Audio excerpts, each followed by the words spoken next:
रावणपुर नाम के गांव में शशिकला नाम की एक महिला रहती थी।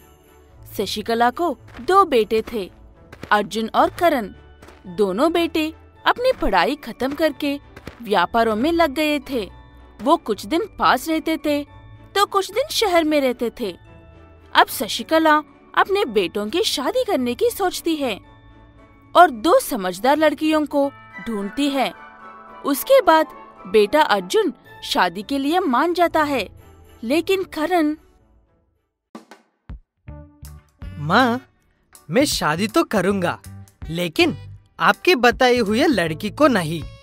मैं शहर में एक लड़की से प्यार किया था, उसी के साथ शादी करूँगा। बेटे की इच्छा को इनकार नहीं कर पाती, इसीलिए उसकी बात मान लेती है। लेकिन शशिकला के दिल थोड़ी ईर्ष्या रहती थी। फिर भी उसके पास दूसरा कोई रास्ता नहीं था, इसीलिए चुपचाप बैठ जाती है। जैसे तैसे दोनों बेटों की शादी हो जाती है। अर्जुन की पत्नी का नाम कविता था और करण ने जिस लड़की से प्यार करके शादी की थी उस लड़की का नाम रिया है।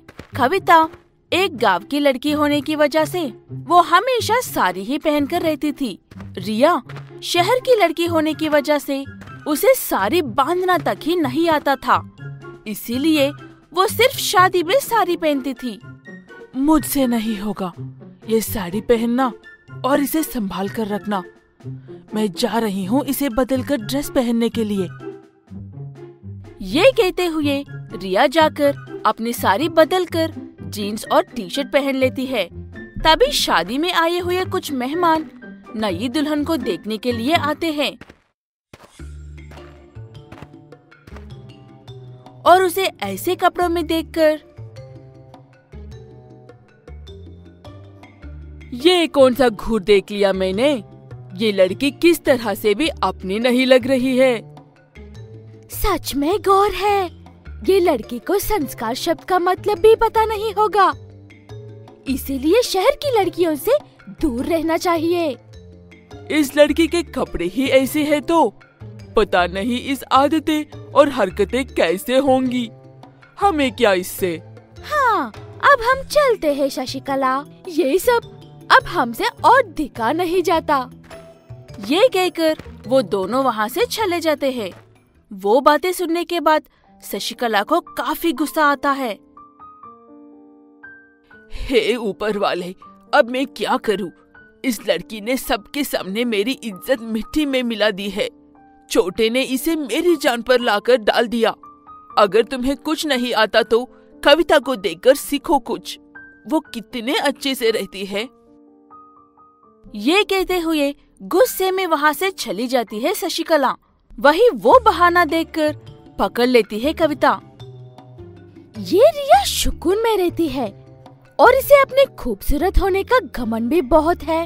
इसका घमंड मैं निकलती हूँ अपनी सासू माँ के पास सबसे बेस्ट बनकर। ये कहते हुए एक अच्छे दिन का इंतजार करती रहती है।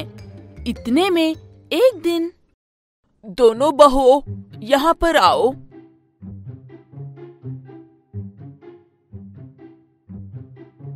कल मेरे दोनों भाई आ रहे हैं, इसीलिए तुम में से एक तेल की चीजें बनानी है और दूसरी को खाने की चीजें बनानी है।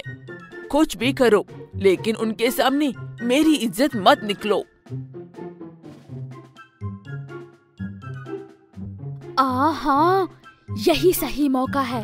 कैसे भी करके उस रिया का काम बिगड़कर शर्मिंद करना होगा। अगले दिन सुबह दोनों उठकर अपने अपने कामों में लग जाते हैं।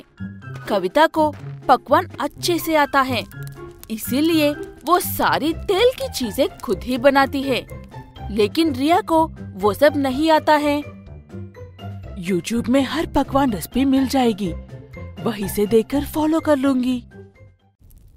ये कहते हुए YouTube ऑन करके सारे पकवान अच्छे से बना रही थी रिया।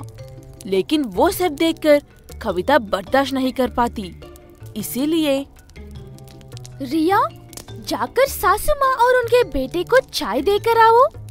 रिया अपनी सासू माँ और उनके बेटे को चाय देने के लिए रसोई से बाहर निकलते ही कविता चुपके से वो जो बना रही थी उन सब में ढेर सारा नमक और मिर्ची डालकर खराब कर देती है। इतने में शशिकला के भाई आ जाते हैं। मिर्ची मिर्ची, ये कान्हा है या क्या है? कान्हे के नाम तुम हमारे जान लेना चाहते हो क्या? चिच्ची चिच्ची, ये कान्हा है या नमक का बंदर? ऐसा कान्हा खिलाने के लिए बुलाया है क्या हमें इतनी दूर से? अगर कान्हा खिलाना पसंद नहीं था तो बता देते, हम बाहर से खाकर आ जाते। ये कहते हुए गुस्से में वो दोनों भाई वहाँ से उठकर चले जाते हैं। इतने में शशिकला को गुस्सा आकर रिया को पीटती है। तुमने एक बार और मेरी इज्जत मिट्टी में डाल दिया। पता नहीं मेरे भाई फिर कभी इस घर लौटकर आएंगे भी या नहीं। पता नहीं किस मनहूस घाड़ी में तुम मेरी बहू बनती थी। रिया भी रोते हुए अपने कमरे में चली जाती है। ये सब देखकर कविता को बहुत खुश होती है। इतने में अचानक से शशिकला की आवाज सुनाई देती है रिया को। हाय ऊपर वाले, दर्द बर्दाश्त नहीं हो रहा है। रिया और कविता आवाज सुनते ही सासू माँ के कमरे में भाग कर आते हैं। क्या हुआ है सासू माँ, क्या बात है? ये कहते हुए अपने मोबाइल से वो जिस डॉक्टर को जानती थी उसे कॉल करके बुलवाती है। डरो मत रिया, उन्हें तुरंत हॉस्पिटल लेकर आओ, उन्हें चेकअप करते हैं। अब क्या करें? इस समय में दोनों में से कौन से भाई भी नहीं है। अब हम क्या करें कविता दीदी? उन्हें हॉस्पिटल कैसे लेकर जाएं? मुझे अपने घर से बहुत ही अर्जेंट फोन कॉल आया है, इसीलिए मुझे मायके जाना है। ये कहते हुए कविता वहाँ से आराम से बचकर निकल जाती है। रिया को अब क्या करे कुछ समझ नहीं आता, इसीलिए वो इधर उधर देखती है। तभी उसे बालू की बाइक नजर आती है। बाइक चलाने तो आती है ना, अब माँ जी को बाइक पर ले जाना ही एकमात्र रास्ता है। ये कहते हुए जैसे तैसे करके बड़े मुश्किल से शशिकला को बाइक पर बिठाकर हॉस्पिटल लेकर जाती है रिया।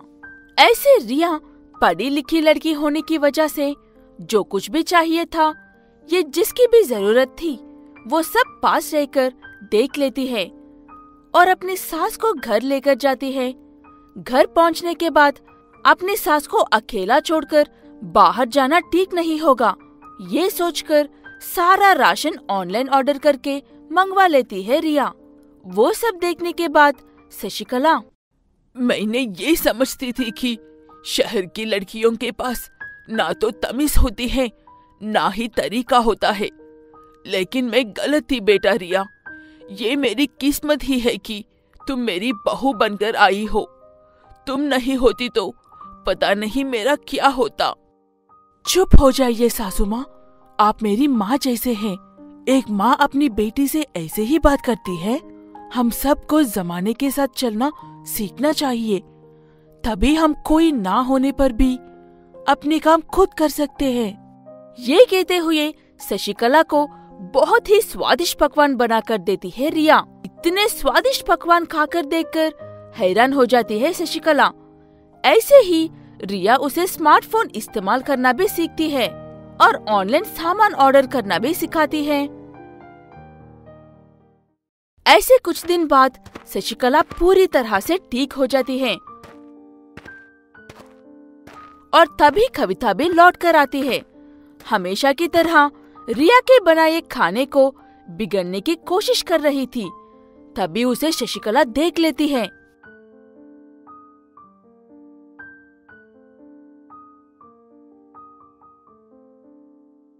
अच्छा, तो ये काम तुम्हारा है। तुम्हारी वजह से ही उस दिन मुझे अपनी छोटी बहू पर हाथ उठाना पड़ गया था। शहर की लड़की स्थिर नहीं रहती, ये सोचना मेरी गलती थी। इस बात को तुमने आज साबित कर दिया। ऐसी बात नहीं है सासू माँ। मुंह बंद करो अपना। दोबारा मेरी बहू के पास नजर आई तो अच्छा नहीं होगा।